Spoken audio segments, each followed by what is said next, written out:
So what you're looking at here right now is sand substrate in a 55-gallon tank. My 125-gallon has gravel substrate, but this one I chose to use sand substrate.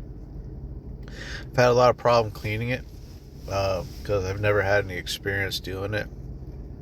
I've tried gravel vacs, I've tried nets, I've tried all kinds of weird stuff to try to get that sand. I just couldn't get the technique down to get it clean. Tiger sent me this 3-in-1 gravel vac. I wanted to try it out. I've had it for a couple months now. It works really well with gravel, but the sand, this attachment here, is the one I used for the gravel because it looked more like a siphon.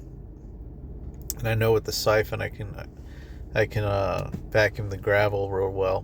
But I tried the same technique here with the sand, and it just didn't look well. I just need to ask everybody one favor. Just please, if you know exactly a good way to clean sand substrate, please leave your technique in the comment.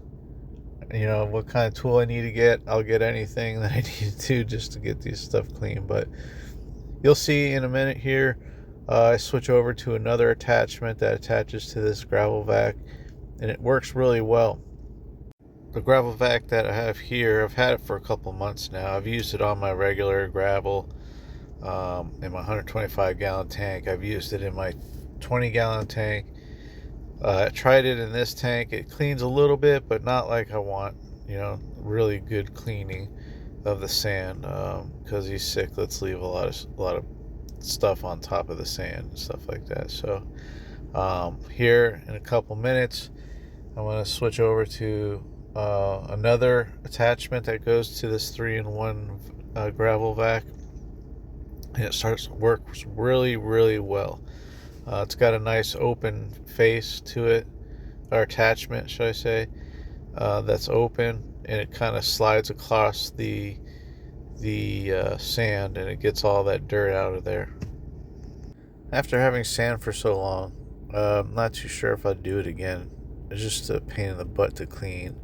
Looks really nice, but and like convict cichlids, they like to sift through it and stuff. But I think I'm just going to use gravel, or a really, really thin gravel like I have in my 20-gallon tank. This is the attachment right here. You can see, kind of looks like a real vacuum. It doesn't have a pre-filter on it. It just has a filter where the water returns back into the aquarium. You're going to see that in a couple minutes here too as well. What this basically does is it sucks all the stuff, all the excrement or whatever you want to call, or leftover food. Probably not leftover food, but it sucks everything up, goes up into that handle there, and then there's a return that goes back into the water that has a filter in it, like a sponge filter in it. And it has another filter that I was using on that other attachment, but it was really, really fine. Like, it picked up a lot of stuff, but it was getting clogged up with sand, so I had to take that out and use this one. This one I like a lot. It's doing a lot. You can see how clean the sand's getting. You just keep going over the sand, and it just lightly go over it, and it picks it all up. Okay, so this is another angle. You can see all the sand coming down from the return of the water going through the vac, up the handle there, and it comes out of a filter. It goes through a filter and then it comes back out and goes back into your tank. So you don't have to do a water change while doing this. You could just stick it in there and just start vacuuming up. The filter looks like a sponge filter. It does suck up a lot of stuff, has a high capacity, so don't worry about getting it or too much in there. Also with this tank, you can notice there's an FX6 on this tank.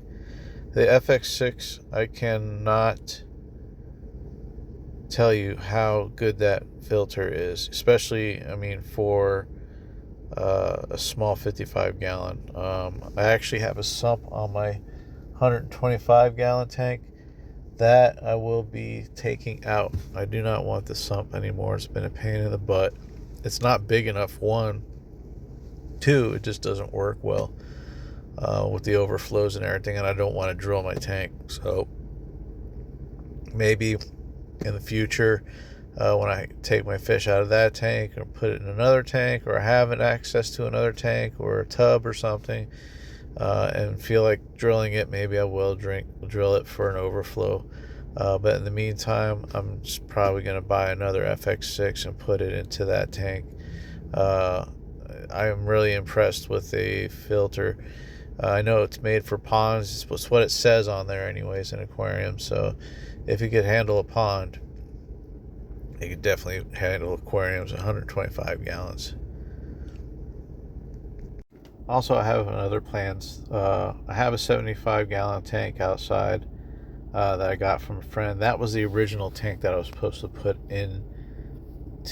onto this setup I have now. You can see my 20-gallon and my 55-gallon right next to each other. The 55-gallon I was supposed to take out, use that as a sump, and then use my 75-gallon.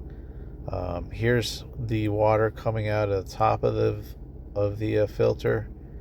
See how it goes up the tube, up the handle. It's actually a handle, and it comes out and it goes through a filter and goes right back into your tank. It's really good technique. So that's how clean my tank got. Look, everything looks nice and white. It did a really good job. I appreciate if you guys subscribe and like this video. Try to put out one video a week. This is that real fine filter, and this is the coarse filter. Thank you for watching.